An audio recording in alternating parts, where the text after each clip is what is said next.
Good evening, you guys. It's your boy Ben Mahari here, representing Mahari Nation Sports Podcast.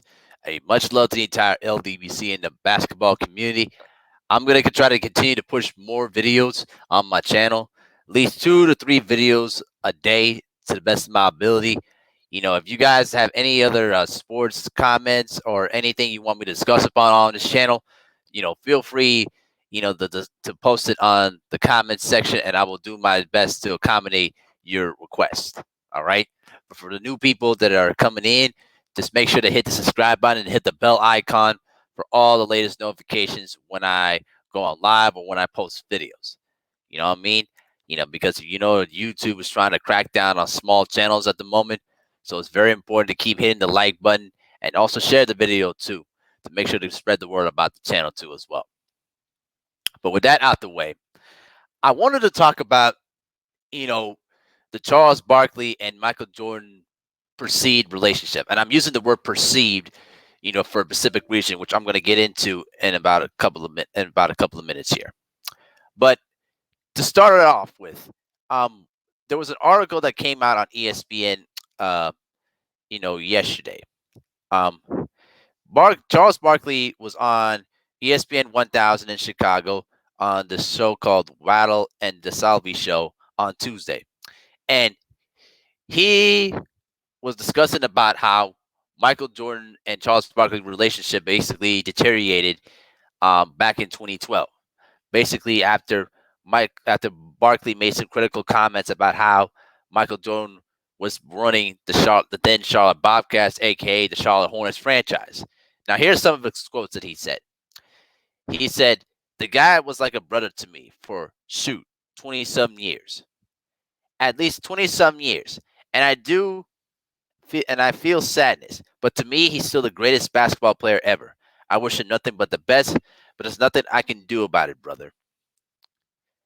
And when they asked him about, if does he have his number, Barkley kind of replied and said, "Oh yeah, he got my number. He can call me." And you know, the other thing that made made the heart wrenching moment when reading this is that he said this in his quote right here. The thing that bothered me the most about the whole thing, I don't think I said anything that bad. I'm, I'm pretty sure I said, as much as I love Michael, until he stopped hiring them ass kisses and his best friends, he's never going to be successful as a general manager. And I remember pretty much verbatim I said that. And the thing that really pissed me off about it is that later is Phil Jackson said the exact same thing. And when he talked about how, Jordan still has a relationship with Phil Jackson, but it's cut off communication with one of his so-called best friends in the league during that time. This is what Barkley said. He said, "Listen, if you're famous, and Michael at one point was the most famous person in the world, everybody around you is either on the payroll or letting you buy drinks and dinner and flying around on your private jet. Very few of your friends are going to be honest with you. And that's very hard for any celebrity, but especially somebody of his stature. But I thought I was, but I thought that was one of the reasons why we were great friends. Like, can I ask Charles anything? And I know he's going to give me a straight answer. But part of my job, you know, with the bar side as an analyst is is because I can't go on TV and say another general manager sucks, and then just because Michael is like a brother to me, saying that he's doing a fantastic job, that would be disingenuous. You know what I mean? End quote. Now, this is a very, very difficult subject, you know, that's very, very, very weird to me. Now, let me put it like this. I think that Charles Barkley really thought that Michael was one of his best friends, that he really looked up to him. And by the quotes that he was basically displaying, he pretty much said, "Listen, I didn't say anything, that bad. All I was saying was, what I thought, how bad he's been doing as the owner of the then Charlotte Bobcats, now the Charlotte Hornets." And I I think that Michael, in his competitive mind, probably took it the wrong way. Now, the one thing that it really has been alarming to me since the documentary came out is that how Michael's competitive streak and his competitive nature overclouds a lot of his judgment and sometimes his good faith in people at times. Because I think Michael comes across as a very competitive psychopath. You know what I mean? If you get on his bad side, he's going to, rip you physically and mentally. And when you talk to a lot of his former teammates, they will tell you that Michael Jordan was not the most pleasant guy to be around, because he was either will cuss you out or will get into a fighting into a fist fight with you. That's how pretty much Michael Jordan basically was as a basketball player. All right. But I think the reason why Michael basically cut off, ties with Barkley after he made those comments back in 2012 was because, in a sense, he knew that Charles Barkley was correct. Now, I don't agree with everything Barkley says most of the time because I think Barkley has some weird stances that are very questionable, and his views on political issues are not really the best, well out thoughts. I'm just being nice about it, but you guys can say what you want to say about it. But in this instance, I can't argue with anything Barkley has said because let's be honest here. What have the Hornets done in the last 4 years? They have yet to make the playoffs in the last 4 years, and they lost their best player, Kemba Walker, to free agency when he signed with the Boston Celtics. All right. Now let's reflect some back to his role as an executive for the Washington Wizards. When he accepted the job as the general manager and the president of basketball operations for the Wizards, his role was to try to scout talent and basically build a team through free agency and the draft. The problem was Michael wasn't the type of person that was willing to do the necessary things for the job. And I kind of remember something about what Jerry Krause said once was, Michael sees blue, which means he sees Carolina blue because he remembered a time where the Bulls wanted because he wanted the Bulls to get the former North Carolina alum Al Wood, and Jerry Krause basically ignored him and said, "No, Michael, we're not doing that because he's not good enough. You're seeing Carolina blue," and unfortunately, he's not been he's listen. Michael is an intelligent person when it comes to basketball, but when it comes to like basketball related decisions, it's just not had translated very, very well. I mean, through his draft picks, I mean, you don't need to get into what he's done. I mean, it speaks for itself. But the problem is that you can't teach somebody to be you. And for the longest of times, I think that Michael tried so hard to teach people how to be himself. People are not built to be you, and they can't handle the kind of mentality that you bring in with your mystique. You know what I mean? Now, I find this kind of very, very, sad in a way because, I think Barkley really looked at the Jordan as a true, legitimate best friend. I don't think Michael looked at Barkley as a true best friend at all. There's only probably a couple of people that Michael looked to as his best friends. Obviously, Charles Oakley because they were basically teammates together. You know what I mean? And maybe Patrick Ewing to a certain extent. I'm not sure. Maybe to a certain extent. Now, the one thing that could be weird to me is that and I think this is something that could be possible too. I don't know, but let's say if the Hornets, had win 50 plus games, okay, they win at least 56 games, make a deep run into the playoffs, okay, I wouldn't be surprised if Michael decides out of the blue to call up Charles Barkley and says, "What you got to say about me now?" Maybe basically in probably in translation to you know, I was wrong, Barkley. I'm sorry for what I did to you, but my competitive streak got into the way of my intellect and my personal feelings. Because Michael is just a very competitive sociopath. Now, remember, when he did the interview with Ahmad Rashad before game one of the 1993 NBA Finals, Ahmad Rashad asked him, "Do you have a gambling problem?" He said, "No, I just have a competitive problem because I just wanted to win in the worst way." That right there is to me is one of the biggest problems with Michael Jordan. I think is because he wants to beat you and just not just beat you but humiliate you. And during his time as an executive, he's not done his job, and he's been horrifically bad. All right. And I think that because of what Barkley said in 2012, Michael pretty much understood that, Barkley was telling the truth. And he just didn't, because Michael didn't want to admit to the fact that Barkley was right. Because we all know that Michael Jordan has a crazy ego. I think that, in a sense, I think that when you look back at this entire relationship, I don't know if Michael really viewed Barkley as a legitimate friend. Maybe a good friend or very high acquaintance, in my opinion. But I don't know if they were really legitimately a friendship, because I remember reading something that really was behold, and it was during the 1993 NBA Finals, um, when the Suns beat the Bulls in that triple overtime classic. Michael Jordan and Charles Barkley were basically going out to go. Were playing golf together in the days off in between games 3 and 4. Okay, and Michael Jordan, according to reports, bought Charles Barkley a $20,000 ring just as a token of gratitude for their friendship. And apparently, Johnny Bach, heard about this, and as he was telling the story, and he looked at Michael Jordan and said, "What are you doing? Why are you buying any gifts to Charles Barkley?"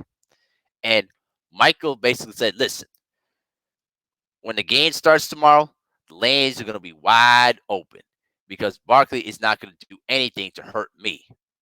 I'm just paraphrasing what Jordan said to Bach.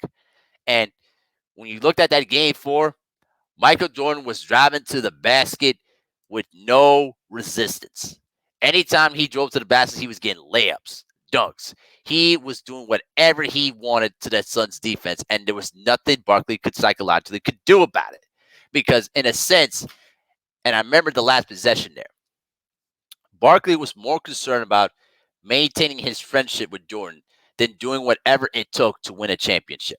Completely the opposite of what the bad boy Pistons were doing to Jordan during that time in the early 90s. All right? Because I remember it was towards the last possession. All right. The Suns were inbounding the ball, and Kevin Johnson, fumbled the inbound pass, and it was right into the hands of B.J. Armstrong. Then B.J. passed it back to Jordan when he went 1-on-1 against Kevin Johnson. He drove middle as the Suns were trying to look for the double team. Here's Barkley in the middle. Now, at this particular moment, the real decision was he going to go give him the hard foul or just halfway foul him? Unfortunately, Barkley went to the middle and tried to set up for the charge, but put his hands up. He didn't try to wrap him up. He didn't try to grab that shooting arm. He basically allowed Jordan to go right on top, chest for chest, as Jordan was able to hit the layup and get the end one. Pretty much dropped 55 points on the Suns' head. And Magic Johnson, who worked as an NBC commentator for those finals, basically called out Barkley and said, "Listen, Barkley should have given him the hard foul, but instead you allowed him to drive the ball and allowed him to get the shot off away, and basically allowed him to get a chance for a 3-point play." And unfortunately, Michael held a huge psychological advantage over Barkley during that 93 finals. And there was nothing that Barkley could do or anyone on the Suns team could do to beat the Bulls during that time. That just is what it is. Now, I think that as time goes on, I don't know. I think we're going to be really questioning about the role of the relationship.